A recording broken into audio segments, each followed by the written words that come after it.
Hi అండి, అందరికీ నమస్తే. ఈరోజు శనివారం మా ఫ్యామిలీ అంటే అమ్మ, నాన్న, నేను, నా మిస్సెస్ మరియు నా కొడుకు అందరం కలిసి మా దగ్గరలో ఉన్న కనుమరాయకొండ శ్రీ లక్ష్మీనరసింహస్వామి ఆలయానికి వెళ్తున్నాం. ఈ కనుమరాయకొండ అంటే చాలామందికి తెలియకపోవచ్చు.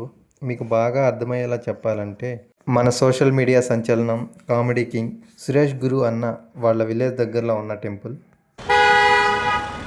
సురేష్ అన్న తన ఇన్స్టాగ్రామ్ వీడియోస్లో ఈ టెంపుల్ గురించి అయితే చెప్పున్నాడు. నేను మళ్ళీ ఒకసారి చెప్తాను. ఈ టెంపుల్ ప్రస్తుతం తిరుపతి డిస్టిక్లోని గూడూరుకి దగ్గరలో అలిమిలి మరియు కుందకూరు గ్రామాల మధ్యలో ఓ కొండ మీద ఉంది. ఈ ఆలయం మా ఊరికి 8 to 10 కిలోమీటర్స్ డిస్టెన్స్లో అయితే ఉంటుంది.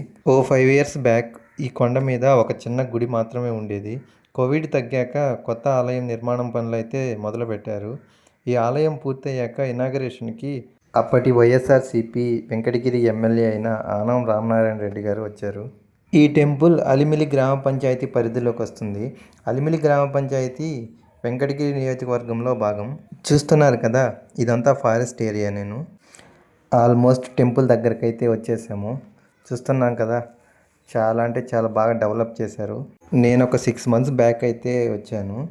వచ్చిన ప్రతిసారి ఏదో ఒకటి కొత్తగా అయితే ఏర్పాటు చేసుంటారు. ఈసారి ఏం ఏర్పాటు చేశారో చూద్దాం. ఇక్కడ లక్ష్మీ నరసింహస్వామికి ప్రతి శనివారం పూజలు బాగా నిర్వహిస్తారు. ఎక్కువ మంది భక్తులు కూడా విచ్చేస్తారు. ఈ ఆలయానికి చుట్టుపక్కల గ్రామాల వారికి ఫ్రీ బస్ను కూడా ఏర్పాటు చేశారు. ఎక్కువ మంది వాళ్ళ ఓన్ వెహికల్స్లో వస్తుంటారు. ఇంకా లోపలికైతే వెళ్ళిపోదాం పదండి. లాస్ట్ టైం వచ్చినప్పుడు గాలి గోపురం పనులు కొంచెం పెండింగ్లో ఉన్నవి. ఇప్పుడు చూసినట్లయితే మొత్తం కంప్లీట్ అయిపోయింది. మనం గుడిలోకి ఎంటర్ అయ్యే ముందు ఈ గాలిగోపురం దగ్గర ప్రతి ఒక్కరికి స్వామివారి నామం అయితే పెడుతుంటారు. కొండ మీద నుంచి వ్యూ చూస్తే మామూలుగా ఉండదు. వీడియో చివరిలో చూపిస్తాను. ఈ లక్ష్మీ నరసింహస్వామి చాలా పవర్ఫుల్ అండి.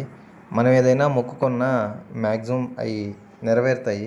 నేను మొక్కుకున్నది కూడా జరిగింది. దానికి గాను నా కానుకలు హుండీలో వేయాల్సి ఉంది. ఈ ఆలయ ప్రాంగణంలో స్వామివారితో పాటు ఒక 6 చిన్న టెంపుల్స్ అయితే ఉన్నాయి. నేను గుడికి వచ్చిన ప్రతిసారి ఏదో ఒకటి కొత్తగా నోటీస్ చేస్తానని చెప్పాను కదా.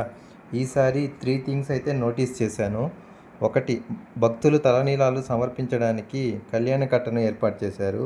2, లేడీస్కి ఫ్రీ టాయిలెట్స్. 3, ఈ ప్రహరీ గోడ మీద కనిపిస్తున్న స్టీల్ రైలింగ్స్ అయితే ఏర్పాటు చేశారు. ఈరోజు క్లైమేట్ కూల్గాను మరియు క్లౌడీగాను ఉండింది. చూస్తున్నారు కదా టెంపుల్ కన్స్ట్రక్షన్ అనేది ఎలా ఉందో. ఇటుకరాళ్ళకు బదులుగా పెద్ద బండరాళ్ళని మనకు కావాల్సిన షేప్లో ట్రిమ్ చేసి ఈ కన్స్ట్రక్షన్ అయితే చేశారు. గుడి చుట్టూ 3 ప్రదక్షిణలు చేసి ఇంకా దర్శనానికి అయితే వెళ్ళిపోయాం.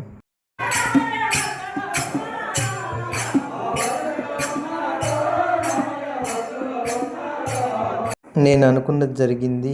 ఆ మొక్కులు చెల్లించాలని స్టార్టింగ్లో చెప్పాను కదా, అదేనండి ఇది. హుండీలో డబ్బులు వేసే ముందు ఈ చాక్ ఏంటి ఇక్కడ ఉంది, ఎవరైనా మర్చిపోయారేమో అనుకున్నాను. అమౌంట్ వేశాక అది స్టక్ అయితే ఈ చాక్ యూజ్ చేయాలని అప్పుడు అర్థమైంది.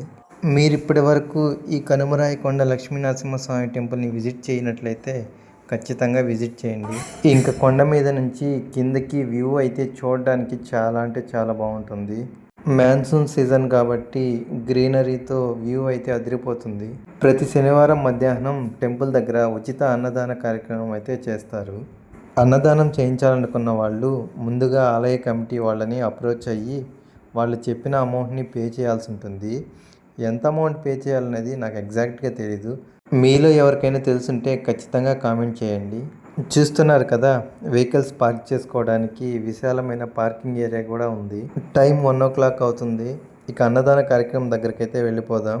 చూసినట్లయితే క్రౌడ్ కొంచెం తక్కువగా అనిపిస్తున్నారు. గుడికి సంబంధించి ఒక ఫ్రీ బస్ ఉంటుందని స్టార్టింగ్లో చెప్పాను కదా, ఆ బస్సు ఈరోజు అయితే రిపేర్ ఉండడం వల్ల రాలేదంట. మేబీ దానివల్ల కూడా జనాభా తగ్గారనుకుంటున్నాను. వీడియో నచ్చినట్లయితే లైక్ చేసి సబ్స్క్రైబ్ చేసుకోవడం మర్చిపోవద్దు.